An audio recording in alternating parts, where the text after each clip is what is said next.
ভীতিকর যে পরিবেশ পরিস্থিতি যারা বলছে, তারা বলার চেষ্টা করছে যে উসমান হাদির যে হত্যাকাণ্ড, তার দাফন কাফন তো হয়ে গেল, এরপর টার্গেট কে? ইতিমধ্যে বিভিন্ন রাজনৈতিক ব্যক্তিবর্গ যারা আছেন তারা নিজেদের আশঙ্কা ব্যক্ত করেছেন। যারা তরুণ নেতৃত্ব রয়েছেন প্রার্থী হিসেবে রাজনীতির ময়দানে, তারা ঘোরাফেরা করতে গিয়ে নানা রকম আশঙ্কার কথা তারা বলার চেষ্টা করছেন এবং তারা ভয় পাচ্ছেন যে আগামী 48 ঘন্টার মধ্যে অনাকাঙ্ক্ষিত একটা ঘটে যেতে পারে তাদের জীবনে, রাজনৈতিক অঙ্গনে এই অনিশ্চয়তা।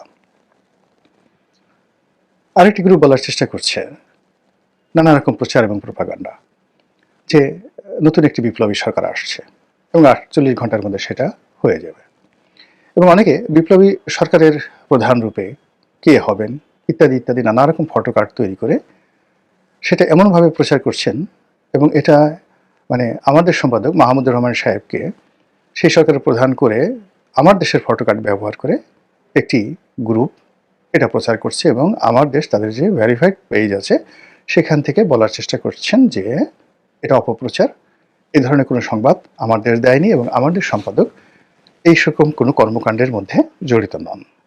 বোঝার চেষ্টা করুন।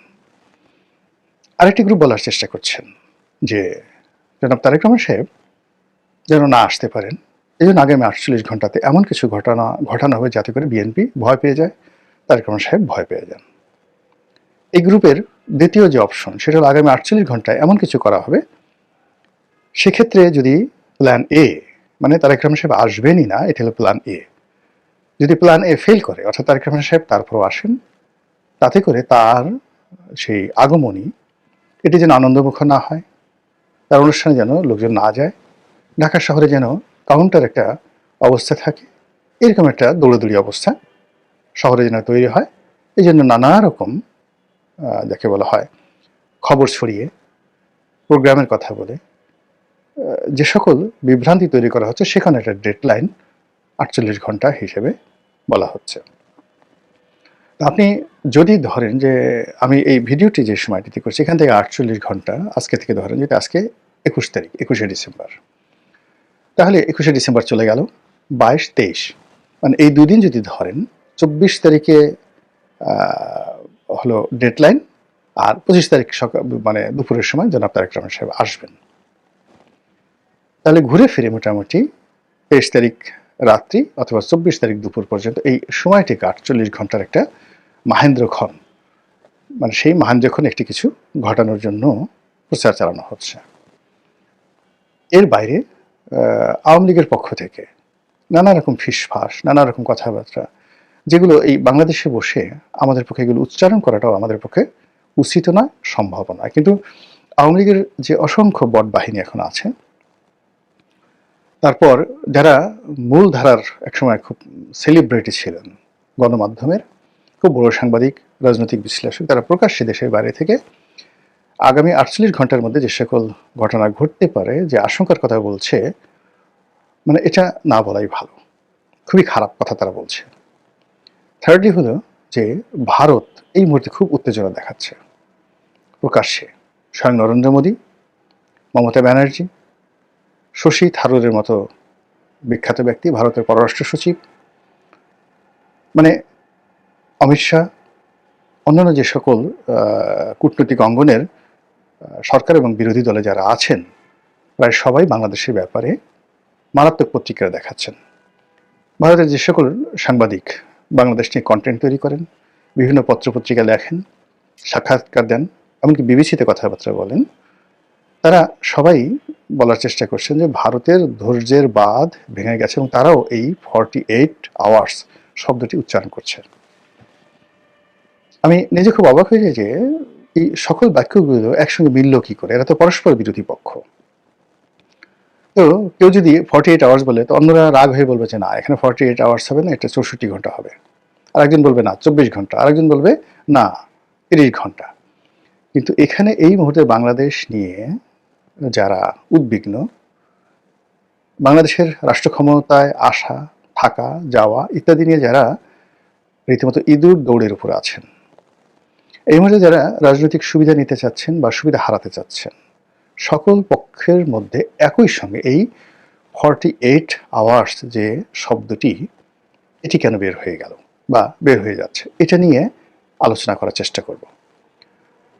প্রথম, আপনারা যারা নিশ্চিন্ত হতে চান যে কিছুই ঘটবে না, তারা হতে পারেন এই কারণে যে কখনো তারিখ ঘোষণা করে, ডেডলাইন দিয়ে কখনো মারামারি হয়নি, কখনো এরকম একেবারে সময়ক্ষণ মাহেন্দ্রক্ষণ বর্ণনা করে পৃথিবীর কোনো দুর্ঘটনা অথবা সুঘটনা ঘটানো যায়নি। নর্মালি এই ধরনের পরিবেশ পরিস্থিতি তৈরি হয় সেই যাকে বলা হয় একটা আতঙ্ক এবং ভয় সৃষ্টির জন্য।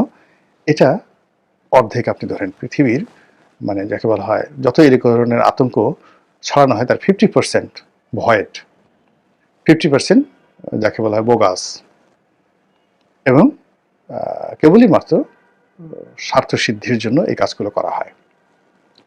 তো সেই অর্থে 48 আওয়ার্সের মধ্যে কিছুই হবে না, অর্থাৎ 24 তারিখ পর্যন্ত কিছুই হবে না। যা কিছু হওয়ার বা যেভাবে স্বাভাবিকভাবে যা কিছু চলছে ওভাবেই চলবে।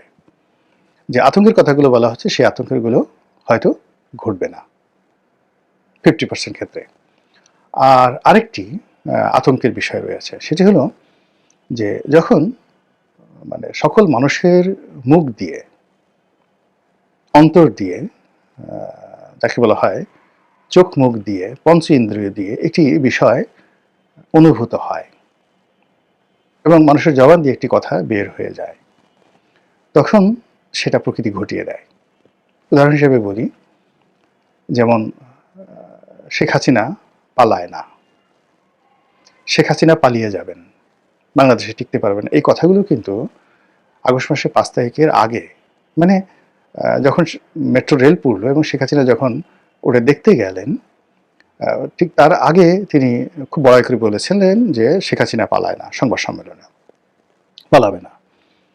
ওবায়দুল কাদের বলেছিলেন যে মরে গেলেও পালাবো না, মির্জা ফখরুলের বাড়িতে গিয়ে উঠবো, থাকতে দেবেন তো। মানে এই যে তার যে কথা, এগুলো কান্নার মতো ছিল এই কথাগুলো। এখন এই কথাগুলো তিনি বলতে চাননি, কিন্তু তার মুখ দিয়ে কিন্তু বের হয়ে গেছে। শেখ হাসিনা কোনোদিন পালাবেন না, পালায় না, এই কথাগুলো তিনি বলতে চাননি বা অতীতে কখনো বলেনি, কিন্তু ওই সময় তার মুখ দিয়ে এই কথাগুলো কিন্তু বের হয়ে গেছে। টেকনাফ থেকে তেঁতুলিয়া পর্যন্ত সমস্ত মানুষ গত কয়েক বছর যাবৎ শুধু বলছিল যে আওয়ামী লীগের জন্য এমন একটা পরিণতি আসবে যে তাকে পালাতে হবে। একই অবস্থা বঙ্গবন্ধুর ক্ষেত্রে।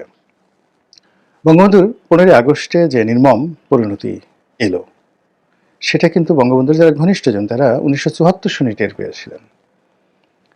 আমাকে একজন লোক বলছিলেন জনাব তাজউদ্দিন আহমেদ সম্পর্কে, ভদ্রলোকের নাম আমার মনে নাই, খুব সিনিয়র একজন পলিটিশিয়ান। তো তিনি সেই